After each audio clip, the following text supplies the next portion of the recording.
Hello again YouTube, and welcome back to Just Get a Tesla. And on today's video we have got exciting news about the configuration changes that have now gone live on the Tesla website, with the news that my car is already obsolete.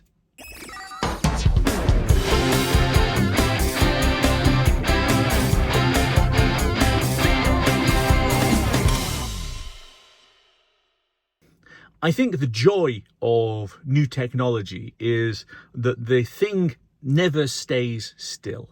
There's always changes and updates and new features and things being added. And the great thing about Tesla is that so many of these things are software updates. They are over-the-air additions to the car. My previous Model Y, the original first generation one, had loads of things that were enabled after I'd actually bought it, things like matrix LED headlights. The car physically had the hardware, but they hadn't enabled them in software for about another year after I'd bought the car. So things are changing all the time, but you do get it where they are making iterative changes to the hardware as they are going through. And on the day that I'm recording this video, which is Friday the 3rd of October 2025, there are big changes dropping onto the Tesla range today. Literally today. So when you're watching this on Monday, you've had the weekend to actually get into it, but I can't change the schedule that much, even for breaking news. Here's the thing. There has been a change in the battery pack being offered by LG to Tesla, because in the global marketplace, most cars have got LG batteries, okay? And LG had a 5L battery pack, and that has just been upgraded to a 5M battery pack in a lot of cars. Not all cars are the same. Some cars will have Tesla batteries, I believe, in the US, although less so than they thought, because the 4680 cell hasn't really been rolled out anywhere. And obviously there's been some different chemistry and things, but broadly, so many of the batteries have been these LG cells, including in this car. So what does this upgrade mean? Well, there's a number of different points. And again, I've been scribbling all of this down because I've been fascinated this morning reading about what they've done. The starting place is that the cars now have a greater range. And there's a very simple reason for that. It's a bigger battery pack. The pack has increased by about 6%. So for the long range pack on the Model 3 and the Model Y, it's increased from 79 point something kilowatt hours to 82 point something kilowatt hours, okay?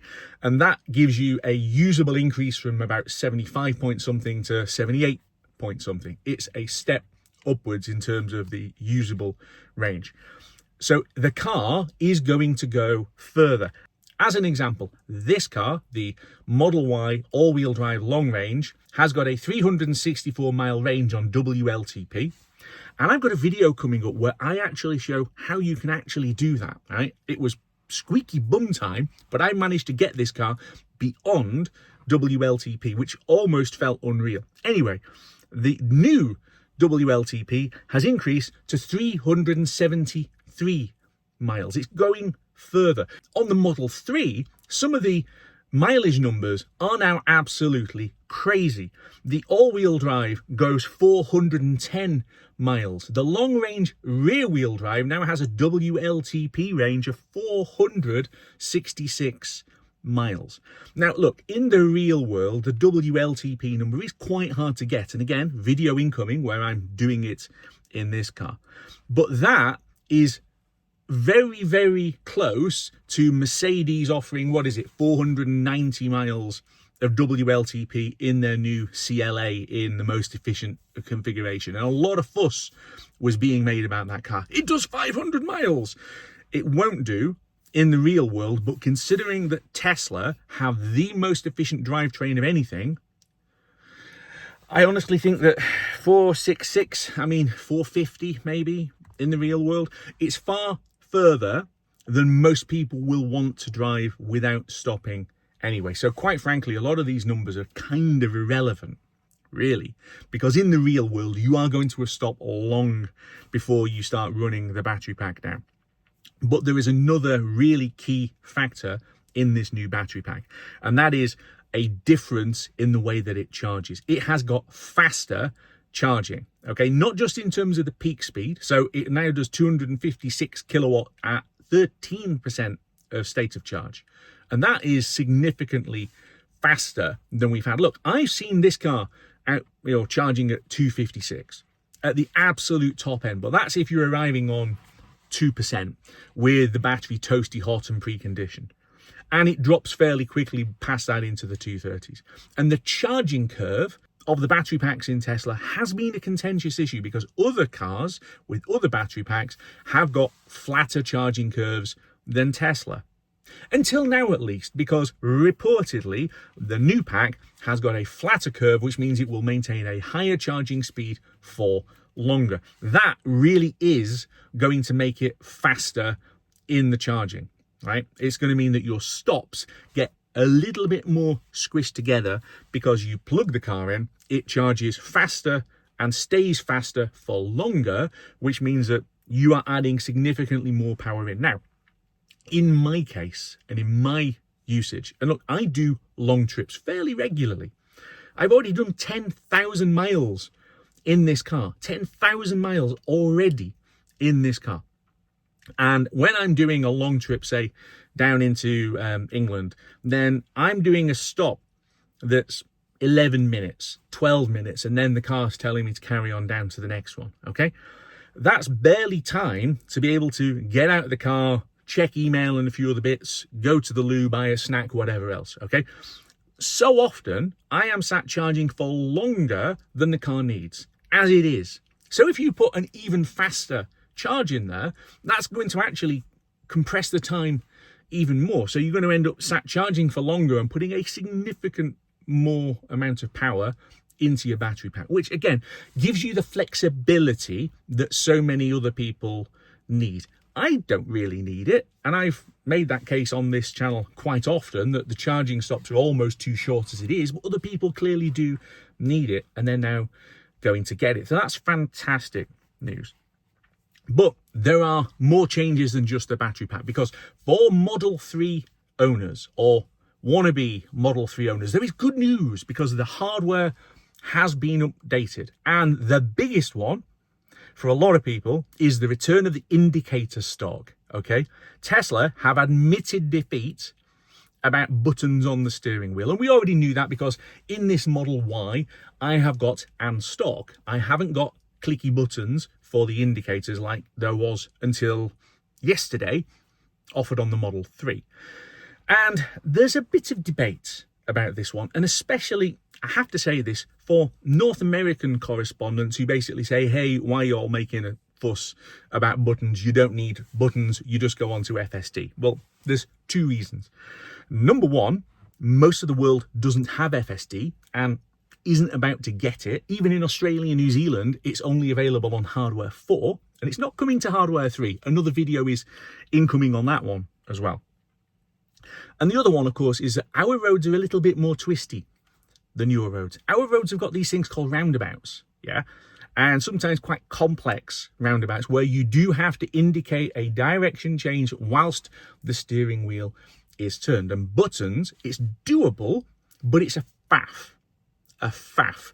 The stock is far better. Tesla have obviously had that feedback extensively, which is why the best part is no part thing has gone in the bin and they're refitting and part the stock. It's a good thing. I really respect the fact that Tesla is listening to people and making the changes that are needed.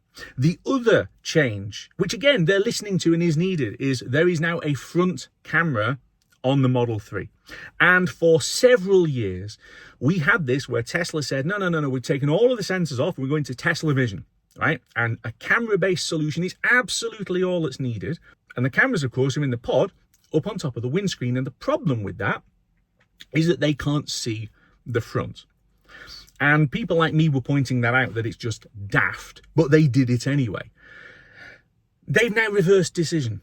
They have gone backwards. They have now added another part, and the part is the front camera. The front camera is extremely useful. I've really made good use of it in this car. I had ultrasonic sensors on my previous car. I really did have an old Model Y, okay? I was using the ultrasonic sensors to be able to check where things were. Now I can just put the camera on.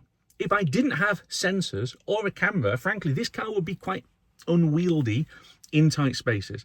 So again, Tesla got it wrong, Tesla listened, and Tesla have fixed it. And that's great, right? Because any business that listens to feedback from its customers and accepts that it's made mistakes and then fixes it is a good business.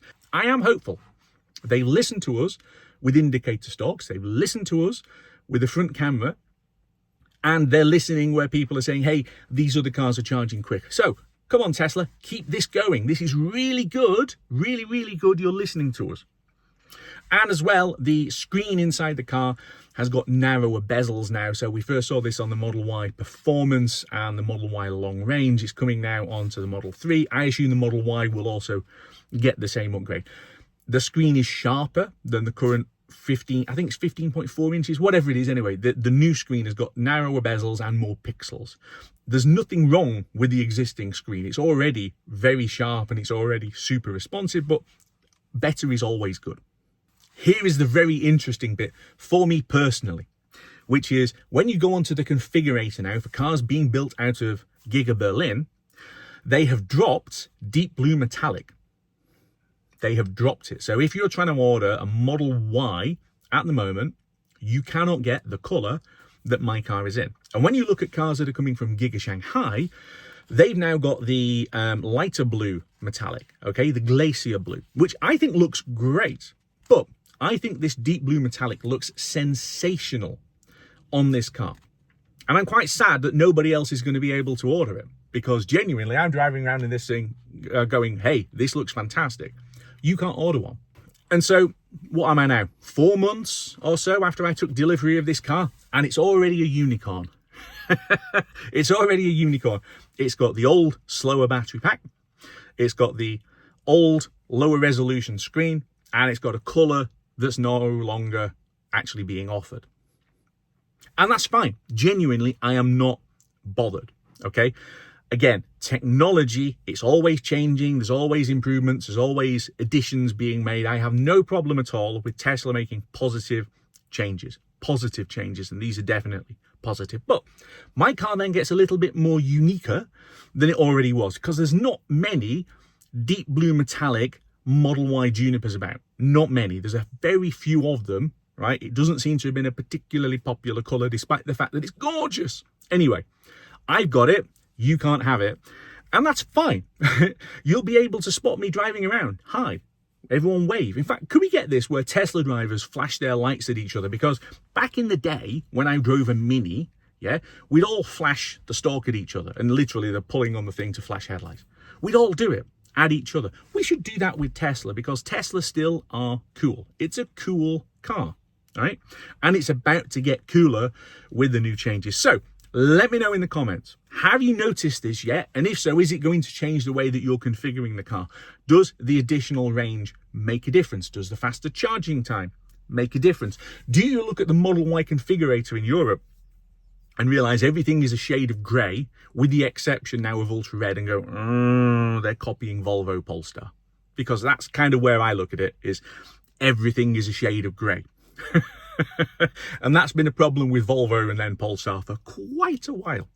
Anyway, we'll leave it there. Let me know in the comments, what do you think?